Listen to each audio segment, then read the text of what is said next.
Buckle up. Tonight, the deep state is crumbling right before our eyes. Just moments ago, our own Catherine Herridge broke major news. Now, sources claiming that fired FBI Director James Comey may have now, in fact, leaked his private memos detailing meetings with President Trump to multiple individuals. This is damning new revelation that could land James Comey in serious legal jeopardy. Now, even CNN's chief legal analyst, a liberal, is saying that the former career bureaucrat could be in major legal trouble tonight. Now, of course, this did not stop Comey from having a huge, big, boozy book party with some of his friends in the media. I guess my invitation got lost in the mail. Also tonight, Judicial Watch, for the first time, they have released 281 pages, just brand new, newly uncovered emails from Hillary Clinton's private server. And yes, it includes some classified information, totally redacted. Why haven't we gotten these sooner?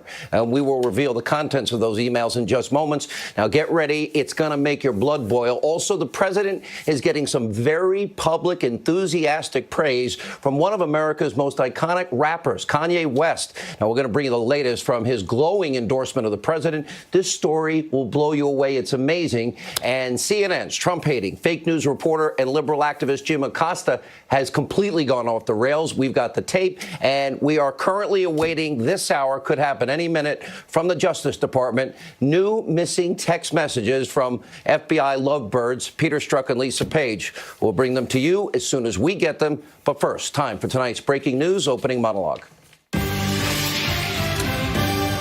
All right, tonight we start with explosive news from our own Catherine Herridge, the memos that Jim Comey leaked to the media that ultimately became the catalyst, his desire for the appointment of special counsel Robert Mueller. They were more widely shared than he previously disclosed. Now, last year, Comey told Congress that he leaked this memo to his friend, Professor Daniel Richman of Columbia University. Now, tonight, sources are revealing that Comey's current lawyer, longtime friend, Patrick Fitzgerald, you may remember the Scooter Libby case, was also given this potentially classified information in these documents. And sources are also claiming that Comey may have leaked the memos to yet another unnamed individual.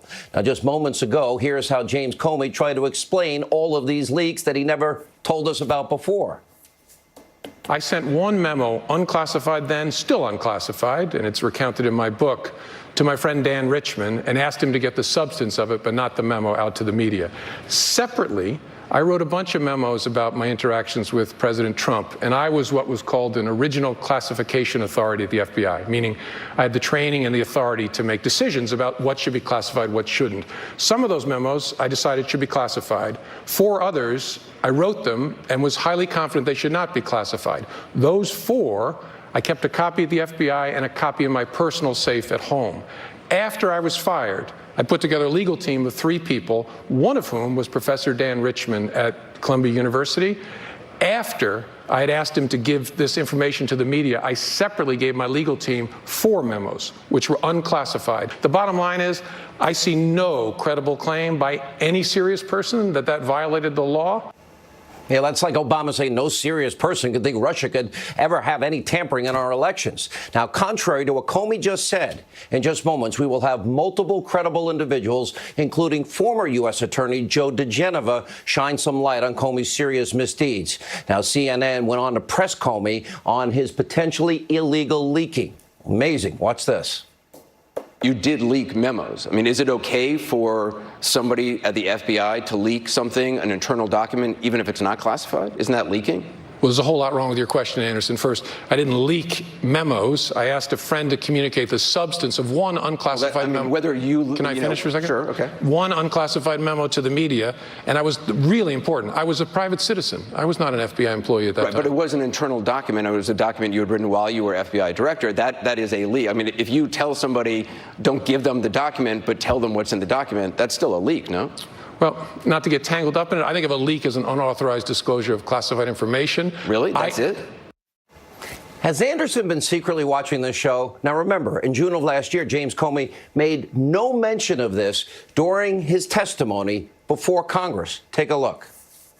Did you show copies of your memos to anyone outside of the Department of Justice? Yes. And to whom did you show copies? I asked President tweeted on Friday, after I got fired, that I better hope there's not tapes. I woke up in the middle of the night on Monday night, because it didn't dawn on me originally, that there might be corroboration for our conversation. There might be a tape. And my judgment was I needed to get that out into the public square. And so I asked a friend of mine to share the content of the memo with a reporter. Didn't do it myself for a variety of reasons, but I asked him to because I thought that might prompt the appointment of a special counsel. And so I asked a close friend of mine to do it. And was that Mr. Wittes? No, no. Who was that? A good friend of mine who's a professor at Columbia Law School. Now, remember, he was under oath. That means even more jeopardy for Jim Comey tonight. And was James Comey withholding information from Congress? Did he lie by omission? Now, this is damning new revelations that are surrounding whether or not the fired FBI director acted in an unethical and potentially illegal way after he was fired. And tonight, we can confirm that the Office for the Inspector General is investigating Jim Comey, the disgraced former FBI director. For months on this program, we have been predicting that Jim Comey could well, in fact, be facing serious legal consequences for these actions. And earlier this week, the president weighed in. Remember, he wrote James Comey illegally leaked classified documents to the press in order to generate a special counsel.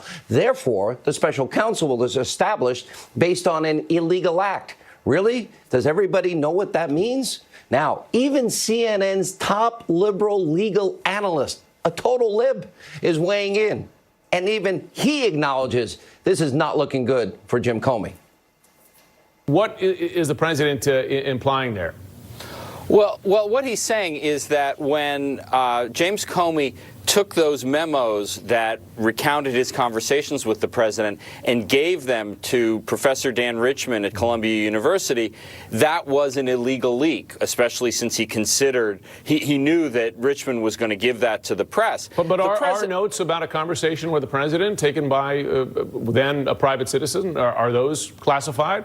They may or may not be. And in fact, when the administration or Congress released some versions of those memos, some of the portions were blacked out. I think James Comey actually is in a pretty vulnerable position here. Just because something is not marked classified doesn't mean that after the fact it couldn't be retroactively designated classified. I think Comey may really have a problem there.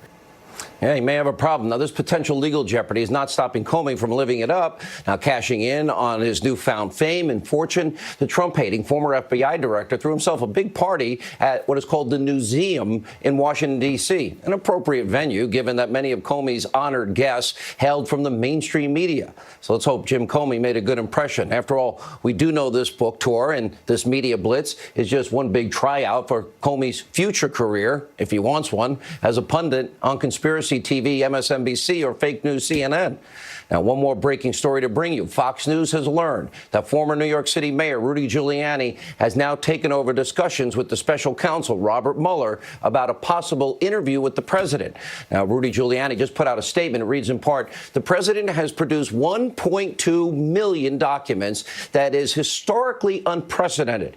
We believe it presents overwhelming proof that the president did not collude with regard to the 2016 election. Remember, that's where it was supposed to start. And according to sources, the president is open to speaking with Robert Mueller and wrapping up the investigation. We're going to analyze these new developments later in the show. My advice, until Andrew Weissman and other anti-Trump agenda-driven investigators are fired, no way Donald Trump should do that interview. Now, remember, Weissman, described by the New York Times as Mueller's pit bull. He withheld exculpatory evidence multiple times, had several high-profile convictions overturned on appeal, but not before ruining the lives of tens of thousands of people, and especially at Anderson County. All right, now we turn to another major breaking story. Judicial Watch tonight has released hundreds of pages, brand new, for the first time, unearthed emails from Hillary Clinton's illicit email server. Why did it take this long? How is it possible Hillary Clinton was not charged with mishandling classified information because some of the new emails show these emails were classified? Now, we know Clinton's server was likely hacked by multiple foreign governments, and now multiple uncovered emails tonight contain information so sensitive and classified they were totally redacted, including this email exchange between Prime Minister Tony Blair, Clinton, and other State Department officials entitled Mideast Peace. Now, next, there was another completely redacted email. In this document, even the recipients were removed. The title of the email was, quote, plan. And other uncovered emails also revealed some pretty damning evidence that the Clinton State Department was, in fact, actively colluding with the Clinton Foundation and the Clintons' constant obsessive money-making schemes. In one particularly disturbing email, a Clinton campaign official retrieved a request in 2010 asking for advice how to get through to Bill Clinton about big money offer to speak abroad. Was it Russia? Where was it? Now, the email was promptly forwarded to a State Department employee and even Uma Abedin herself. Now, of course, this was during Hillary Clinton's time when she was the Secretary of State. Now, remember, the case of Christian Saucier. Remember that Navy sailor recently pardoned by President Trump, but only after he was forced to spend time in jail, sentenced to a year in jail for mishandling 6 pictures he was proud of because he worked inside a U.S. submarine? Meanwhile, Hillary Clinton is mishandling top secret emails from world leaders. Nothing. And by the way, this new release only accounts for a couple of hundred emails. Where's the 33,000 that she deleted and acid washed and had devices beaten up with hammers? Now, the Clintons really want us to believe foreign entities didn't use the foundation to influence a sitting Secretary of State, millions of dollars. And we're going to get back to these almost unbelievable discoveries. Tom Fitton of Judicial Watch is here. But first, it is a new political landscape in America. Famed rapper, fashion designer Kanye West has now issued a very glowing endorsement of President Trump. He took to Twitter, telling his millions of Twitter followers, quote, "You don't have to agree with Trump, but the mob can't make me not love him." Now, we are both dragon energy. He is my brother. I love everyone. I don't agree with everything anyone does. Well, that's what makes us individuals. And we have the right to independent thought. And Kanye West even posted a picture of himself wearing a Make America Great Again hat, driving liberals on social media. Totally insane tonight. And get this, Kanye's even slamming former President Obama for his utter failure in the former president's own hometown of Chicago, writing, quote, "Obama was in office for 8 years and nothing in Chicago changed." Now, Kanye West is absolutely right. We talked about this a lot. Under the Obama administration, nearly 4,000 people were murdered on the streets of Chicago, his hometown. Obama barely mentioned it, did nothing. This was American lives, American treasure lost, tragedy, travesty. Of course, this all started after Kanye West publicly stood up for a black conservative, a woman that we had on the program this week, Candace Owens, after many on the left slammed her remarks at UCLA. Take a look at this.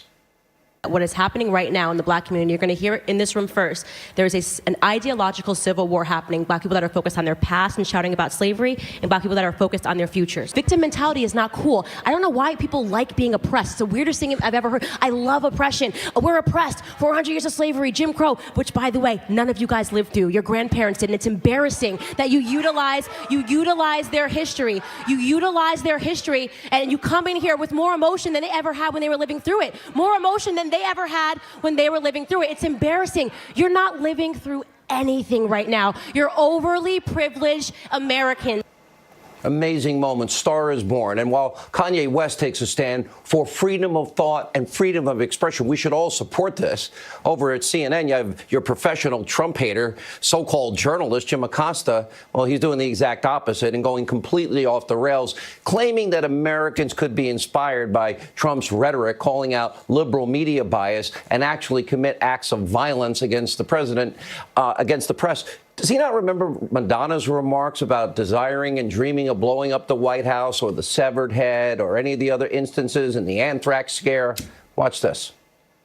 The problem is that people around the country don't know it's an act. They're not in on the act, and they take what he says very seriously, and they take attacks from Sean Spicer and Sarah Sanders and what they do to us on a daily basis very seriously. They don't have all their faculties in some cases. Their elevator might not hit all floors. My concern is that that a journalist is going to be hurt one of these days. Somebody's going to get hurt, and at that point, you know, the White House, the President of the United States, they're going to have to take a hard look in the mirror and ask themselves whether or not they played a role in this. How many threats against the president? Who talks about blowing up the White House, putting up severed heads as a joke? Now, we have known for some time that Jim Acosta lives in a paranoid anti-Trump state of delusion. Now, some call it Trump derangement syndrome, but Jim Acosta and his friends and the fake news media, they need to wake up. President Trump is not the source of all of your problems. And to complain. All right, joining us now, former U.S. Attorney Joe DeGenova. Full disclosure, he has done legal work for me in the past. And full disclosure, I got to tell it all, he actually came to my radio Christmas party, and I think this is a Trump tie that I have on tonight. Welcome to the program, sir. Nice to be with you again. And it's good to have you. Let's talk about Jim Comey. The dirty Let's cop. talk about. Is he in legal jeopardy? He's in deep trouble. The dirty cop is in deep trouble, not only because he was engaged in a conspiracy to illegally exonerate Hillary Clinton and then frame Donald Trump and Trump associates with crimes. He has disclosed illegally classified information to people who were unauthorized to receive it. Mr. Richmond, Patrick Fitzgerald. Patrick Fitzgerald receiving classified information is particularly rich, given his role in the framing of Scooter Libby for a non-existent crime. So I think Mr. Comey's troubles in his 15 pages of memorandums, which were a rather lengthy suicide note, is committing suicide publicly every day. And you know what? We on this show warned him. All right. I have a problem. I know New York City Mayor Rudy Giuliani well. He's been a frequent guest on this program. I was here in New York when he transformed and saved this city. He is saying that there's reports he's reopened negotiations about a possible discussion between Mueller and Trump. As long as Andrew Weissman, with his background and all these Democratic donors, I just don't trust Mueller and his team. Am I wrong? I don't think you are wrong. I think the search of Michael Cohen's office in New York was an act of terror committed legally by people in the Justice Department. And Mueller knew it was going to happen. Rosenstein authorized it. It was an outrageous act against the attorney-client privilege. It never should have been done. It was done to intimidate the president and others. It was done in bad faith. And because it was done in bad faith by Mueller and others, I don't believe under any circumstance can you trust Mueller and the people around him to do a good faith interview. I would reject the interview out of hand.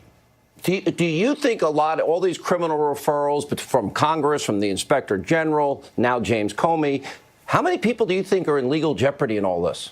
Well, I think actually quite a few. I think Brennan, Clapper, Rice, Rhodes, who are all involved in the illegal unmasking and the illegal leaking of the unmasked names. Ms. Powers from the United Nations. I think Mr. Comey, clearly McCabe is in deep trouble. I think that Page and Strzok are cooperating, so they're probably not in legal trouble. I think a lot of people at the highest levels of the Justice Department under Obama are in very serious legal trouble. Joe DeGenova, thank you. Thank you for coming to my Christmas party. It's great to see you. All right. Here with more reaction is the House Intel Committee Chairman, California Congressman Devin Nunes, Freedom Caucus Chairman, North Carolina Congressman Mark Meadows. Neither were invited to my Christmas party, and I apologize for that now in retrospect. I've been hearing all night a lot and all day yesterday that there's a possibility that Strzok Page memos were actually handed over to the State Department last week, and we haven't had them revealed. Congressman Meadows, have you heard that? Well, really, what we do know, Sean, is there is another tranche of Peter Strzok, Lisa Page text messages that actually have been vetted by the DOJ, and we're just waiting on the Inspector General to release those. He gave that release on Friday. We've been expecting those documents each and every day. As of tonight, as of right now, we don't have those. We have let our displeasure be known to the DOJ officials, so hopefully we'll receive those tomorrow. Yeah, why don't we get the whole batch? I don't understand the slow roll. Congressman Nunes, I got to give you a lot of credit. It always comes to a crisis. And then Rod Rosenstein, the last second, just for whatever reason, he'll finally hand it over after he begged Paul Ryan not to hand over what became the Nunes memo. Sir, you said to Maria Bartiromo this weekend that there was no intelligence, none, as the basis for the start of this Russia probe? Yeah, let me start by saying to Mark's point, they shouldn't wait. They need to enforce the subpoenas immediately, Mr. Gowdy and Mr. Goodlatte. The more that you wait over time, I've learned that you just wait and you wait and you wait, and pretty soon there'll be an election. And I think the Department of Justice and the FBI are banking on the Democrats taking over so that all these investigations can be shut down. As it relates to what I said over the weekend, it remains true. We have not seen any Five Eyes intelligence, any credible intelligence that started this investigation. It's why we're investigating the State Department. It's unbelievable. For a number of reasons. All right, let me ask you both. Is it going to take a contempt order from are they going to be held in contempt at the Justice Department? Because I agree with your analysis. This seems they're trying to push this to 2018, see if Democrats get control. Well, I think, Sean, one of the things, Chairman Nunes has done an unbelievable job not only investigating this, but keeping the pressure on. And it's not unless that pressure is really felt by DOJ officials that they actually produce anything. And I've been on the phone most of the day with them. I don't understand why it's taking such unbelievable Herculean efforts to get them to do that. But we've notified the White House as well. You know, it's this president's DOJ. Why are they not producing the documents and let us do our oversight? Congressman Nunes, your thoughts, and what is it going to take? Well, I do think we're to the point where the Congress has to exercise its full authority. So immediate subpoenas, immediate contempt. If you have to move to impeachment, do that. Now, as Mark just said, as Mr. Meadows just said, I do believe that the president at this point should step in, should take his authority as the executive officer of this country and make sure that the United States Congress has provided all of this documentation immediately.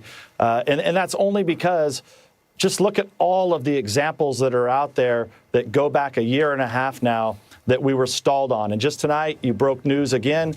If it is true that Mr. Richmond was an employee of the FBI, that's something we had no idea. We did not know that. Now, don't you think we should have known that since we've been investigating this for a year and a half? I have to run, and up to 3 people may have gotten this information. I want to thank you both because you're fighting for the truth, and I know you both have taken a lot of heat for it, and the American people deserve it. Thank you all for being with us. Congressman Meadows, Congressman Devin Nunes. When we come back, Tom Fitton, brand new tonight. Hillary Clinton emails, Sarah Carter, Greg Jarrett, later Michelle Malkins, Jessica Waters, and Jesse Waters. All right, joining us now with more reaction to tonight's opening monologue, Judicial Watch President Tom Fitton, Fox News contributor Sarah Carter, Fox News legal analyst Greg Jarrett. Tom, let me start with you. We still are missing 33,000 emails, and this is a couple of hundred, but there was classified information. I know Judicial Watch works very hard. Freedom of Information Act. What did you find? Well, it's a new batch of emails from the emails that James Comey's FBI recovered from the emails that Hillary Clinton tried to delete or hide, those 33,000. So this is the batch that Hillary Clinton and her lawyers didn't want anyone to see, and they include 10 classified emails about Middle Eastern policy, communications with Anthony Blair, and top officials at the State Department about Middle Eastern peace. And it's further indication and further demonstration of the massive violation of national security laws related to the mishandling of classified information that Hillary Clinton knowingly engaged in. You know, we're spending all this time and money targeting Donald Trump on really nothing. And in the meantime, Hillary Clinton has walked away scot-free despite time after time of new information coming out showing that she engaged in criminal conduct. This Justice Department has got to decide whether they're going to let James Comey have the last word of whether Hillary Clinton did anything wrong or not. Greg Jarrett, I know you've been writing a book, and your office is 2 doors down from mine. I would like you to tell the title, but then I want you, we are back again. 18, I feel like I'm going to get a law education from you. 18 USC 793, and now it's applicable to James Comey tonight. Yeah, it absolutely is. The name of the book is called The Russia Hoax, the illicit scheme to clear Hillary Clinton and frame Donald Trump. And it goes through all of this. One of the things that's very interesting here that we're learning about today is that Comey appears to have committed a felony by misleading Congress, a material omission, because Comey was asked about leaking the material to Daniel Richmond. He didn't disclose that Richmond was an FBI employee. He didn't disclose that he also gave it to Patrick Fitzgerald. And by the way, the FBI has gone to both of those gentlemen's offices to do what's called a spillage cleanup to contain the wrongful leak by Comey. And the other thing in Comey's comments that you played tonight, he seems to be overlooking the fact that he stole government documents. 18 U.S.C. 641. The moment he took those presidential memos out of the FBI building and took them home, doesn't matter if it's in a safe, that's an unauthorized place, he was stealing government documents, which is a felony. All four of us have been way ahead of the curve. And I was joking tonight that, it sounds like with a couple of questions Anderson Cooper asked James Comey, he might have actually been watching the show and not telling anybody, because they have been on the wrong path for a long time over there. But, Sarah, we're waiting to Strzok Page memos. I want to get your comments on that and also on this, because Andrew McCabe is in trouble. Jim Comey is in trouble. Strzok and Page are in trouble. The Clintons are in, Hillary Clinton is in trouble. I mean, this goes to the, and I do believe Clapper and Brennan, I want to find out what they knew when they knew it, and then they're leaking raw intelligence and surveillance. And I'm asking, we're just at the tip of the iceberg, and it's now happening. Yeah, we are at the tip of the iceberg, Sean, because we know that the Inspector General has another report coming out in May. That report will detail how the FBI mishandled the Clinton investigation. And let's go to the Strzok and Page text messages. Why is it that Congress has to make threats, threats of contempt in order to get these documents? They have been looking at these documents for some time now. Turn them over to Congress. Let the American people see what they have, what the Department of Justice has. I know I've repeatedly called the Department of Justice today. I've received no call back, no information whatsoever as to why they have not turned these over yet. I know the congressional members say they're expecting to get them tomorrow. There's also a lot of concern here with Comey. Comey can try to backtrack and make these excuses, but he did take FBI property out of the FBI. And another issue that Comey is really going to have to deal with is, if he believed that his discussions with the president were uncomfortable, were obstruction, why didn't he tell Congress this when he spoke to them on May 3rd? Why all the runaround? Why the leaking? It's again, we're back to lying by omission here. It was sort of like with the FISA court application. They knew that they didn't verify it, and they knew that they handed over something that was more than just maybe politically tainted. It was an opposition party candidate. All right, I want to ask all of you the same question. We'll start with Tom. Who, based on where we are tonight, we know now Comey is lawyered up. Who else should be lawyered up tonight? Tom Fitton. Well, Andrew McCabe, obviously, there's a referral pending now with the U.S. Attorney for the District of Columbia. That could come at any time. Mr. Comey, I would stop giving interviews if I were Mr. Comey at this point. The IG is investigating him, and we already know from the Justice Department the prosecutors are waiting. Comey and McCabe face significant criminal liability right this moment. It's Comey, and he knows he's in trouble because he hired the two people he leaked government documents to so that he could invoke the attorney-client privilege and clam up. It was a Machiavellian move. He makes J. Edgar Hoover look like a Boy Scout. Attorney-client privilege doesn't seem to be the thing that people are respecting nowadays. Yeah, Sean, apparently not. Apparently. But I think Lisa Page and Peter Strzok as well, and others, even Loretta Lynch. There's Bruce Orr. There's going to be a lot of names in the upcoming reports, and a lot of people that I think will be lawyering up. All right, amazing work. We're going to everything that we've been telling everyone for a year. Interesting. Now even other networks are finally picking up on it. Not completely and not by a long stretch, but thank you all. Great work. Can't wait for that book, Greg Jarrett. All right, when we come back, Michelle Malkin fired up over Jim Acosta over at CNN and his comments insulting the American people. Also, Jesse Waters, Jessica Tarlev, incredible tweeting by Kanye West tonight, embracing the president, and much more. Stay with us.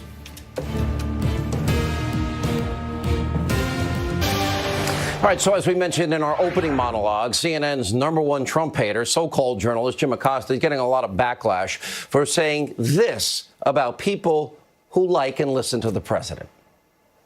The problem is that people around the country don't know it's an act. They're not in on the act, and they take what he says very seriously, and they take attacks from Sean Spicer and Sarah Sanders and what they do to us on a daily basis very seriously. They don't have all their faculties in some cases. Their elevator might not hit all floors. My concern is that that a journalist is going to be hurt one of these days. Somebody's going to get hurt, and at that point, you know, the White House, the President of the United States, they're going to have to take a hard look in the mirror and ask themselves whether or not they played a role in this. Then Acosta took to Twitter today to say he's not talking about Trump supporters. Really? But given his past outlandish anti-Trump behavior, should we really believe him? Now, here are just a few of his lowlights. Take a look. What we're witnessing right now is just this erosion of our freedoms in terms of covering the President of the United States. That is just a strange and unpresidential thing to do, to be throwing rolls of paper towels at people. The last 3 news conferences, Wolf, all of the questions to the American news media have been handled by conservative press. And I think, Wolf, there's no other way to describe it, but the fix is in. The Statue of Liberty has always been let me ask you a a beacon question. of hope to the world Jim, for people to send Jim, do you believe people to this country, and they're not always going to speak English, Stephen. Jim, they're not do you always believe going to be highly skilled. They're not always Jim, going to be Jim, I appreciate your speech. I think we saw the president's true colors today, and I'm not sure they were red, white, and blue. Rest of the week. The president going to speak on Stormy Daniels. Why has he not spoken on Stormy Daniels, Sarah? Mr. President, should the DACA kids worry about what's going to happen to them? Mr. President, what about the DACA kids? Should they worry about what's going to happen to them, sir? Thank you very much, everybody. Just Caucasian or white countries, sir, or do you want people to come in from other parts of the world where there are people of color? All right, joining us now, CRTV host Michelle Malkin investigates. Michelle Malkin, by the way, we want to congratulate Michelle. One of her episodes was entered into the Manhattan Film Festival, another award. Congratulations. And, full disclosure, Michelle is a friend. And I think we actually had a cookie in the Fox Green Room one day together. I'm sure we have. All right. Thanks, Sean. Thank you for being with us. Madonna talked about dreaming of blowing up the White House. We have severed heads of the president. We had an anthrax scare. The president talks about fake news. And Jim Acosta talks about Trump supporters not knowing it's an act, elevators not going to the top, not red, white, and blue, and giving strong liberal opinions, but he says he's a journalist. Yeah, Acosta truly is the textbook definition of deplorable. And Dim Jim is somewhat of the sniveling little schnauzer of the White House press corps. He is somebody who's more interested in building his brand as the Fourth Estate's resistance leader than he is in actually reporting real news, of which your show tonight and every night has been filled. And if the CNN executives wonder why their ratings are in the basement, all they have to do is look at Jim Acosta's grandstanding and peacocking every single day. I think it's disgusting that he would smear Trump voters and Trump himself for their very legitimate and trenchant criticisms of the leftist media, the propagandists, the Collusion News Network, and then try to run and hide from his own comments. I wouldn't care if he identified himself. He says, all right, I'm a liberal, but don't act like a reporter. You know, this blowing up the White House, I never heard President Trump say anything like that. Or, you know, it just severed heads or any of these other anthrax issues, scares for the family and the horrible things said about Melania, Ivanka, you know, and it's just been so over the top. I guess my question to you is, the media in this country has chosen a side, and yet, you know, they're wondering why people don't trust them anymore. You know, how can they possibly trust them? They can't, and it is the pretense of objectivity and neutrality that has been completely decimated by their own words. Let's talk for a second here about the true climate of hate, the incitements of violence. And to add to your list, of course, look, the congressional baseball team is finally reconvening after a shooting that was committed by a Bernie Sanders volunteer. You know, where is all the panic of the likes of Jim Acosta and all of his fellow lapdogs in the White House press about where the true source of these incitements to violence come from? They will never look in their own mirror, and they certainly won't look on their own ideological side. You know, I love my team here on television. They work really, really hard. And 195 times in one day. 195 times. This is CNN. Take a look. What was your reaction when you heard the president call, African nations holes? In one way, I'm proud. I am a proud holder. Holes. Donald Trump has turned the Oval Office into a hole. Whole country. Rich, do you have any example of any whole country that the president referred to that is predominantly Caucasian? Holders. Holes. Holders. I work for holders. I'm proud to be a holder. I never in a million years thought I would be saying hole on television. It's revealing. It's like irredeemable deplorables or bitter people in Pennsylvania clinging to their God, their guns, their Bibles, their religion. There seems to be a contempt for all this red part of America, Michelle.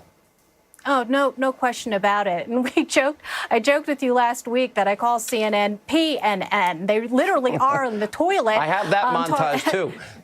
Yes, and just play those two montages every night when these Fourth Estate elitists preen about their incredibly amazing and important role in society, when all they do is dig holes and dig them deeper and double down when they are exposed.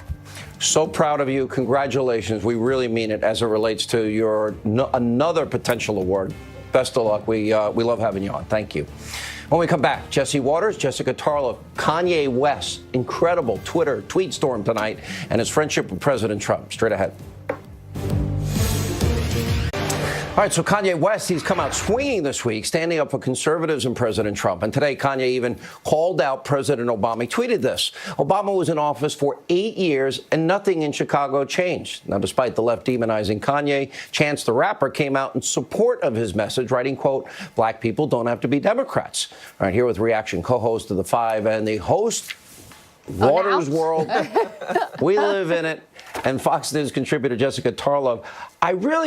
There's a couple of things, Jessica. One is I love Kim Kardashian standing up for her husband, saying he's a free thinker. And he said, is that not allowed? I love that comment. And here's the other thing. All the years of Obama's president, there were nights. I know the high-profile cases and Missouri and and of course Trayvon Martin, George Zimmerman in Baltimore. They got so much attention. And I would scroll the names of all people we've never heard of, shot in the streets of Chicago, and it should have been declared a national emergency, and we fix it. And here's the point. Kanye is right. And why does it have to be, why is somebody that likes the president, they get viciously attacked by your side? Oh, I'm not sure that's actually what's going on here. I don't think anyone is objecting to the fact that Kanye West has a right to have that opinion, or Chance the Rapper has the right to say that all black people don't have to be Democrats. We know that well. We do know that people pick the parties that they align with because they are offering the best policies for that particular group. We also know that the murder rate and the violent crime rate. Have you seen social media tonight? Yeah, I've been all over Twitter. Things. What horrible things. He is being attacked Kanye for that West. opinion, and I'm not so sure the Democratic policies are helping black people. I mean, he said it about Chicago right there. Under Obama, the shootings went up, homicides went up, poverty rate stayed the same, and wages were flat. So I don't know if that's good. I think what's happening is very clear. Kanye West has loosened the grip the Democratic Party holds on the black vote.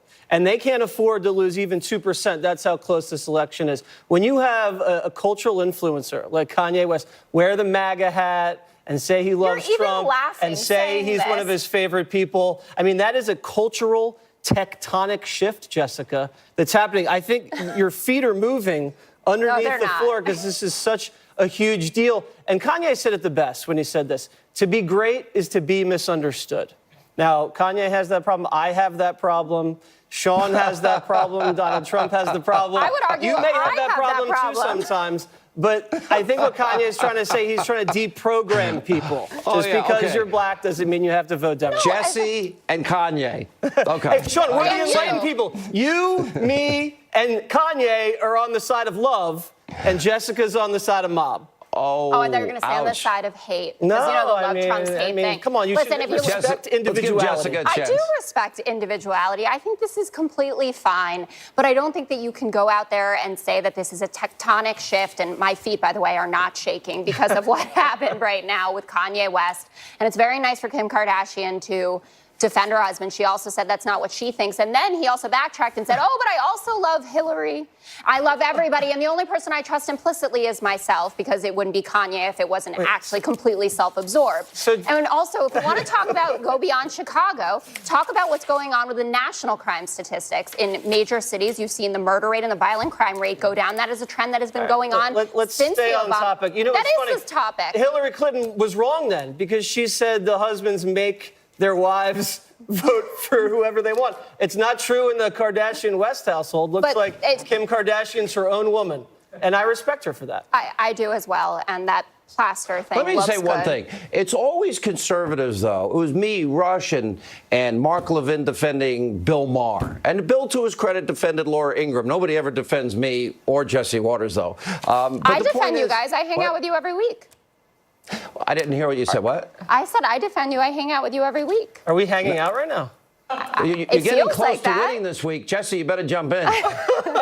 Listen, wait. you You know, don't I've got have- a good one then. If I'm on the precipice, Listen. I thought you guys didn't care about celebrity endorsements. You know That was what? something for the pathetic left. You know what? We don't like the celebrity hate. When some celebrity comes in with the love that Kanye West is coming in with, we respect that. Because you know why? We respect the individual. We do not respect mob rule. And when you have dragon energy like the president and Kanye West has, I think it may be confusing for some people. He's zigging, he's zagging. You have to unlearn your linear thinking, Jessica. Yes, I'm far and too open analytical. up your mind Yeah. to the possibilities out there. All right. Maybe by Listen, next week. All right. The dragon energy comment. Sean, pulled this it is through cheating. for Jesse. It's his world. This is Sorry, what, Jessica. like Vegas rules or whatever they say. See, quoting that was great. Thank you both. When we come back, an incredible video of the day, a foiled armed robbery. We've got it next.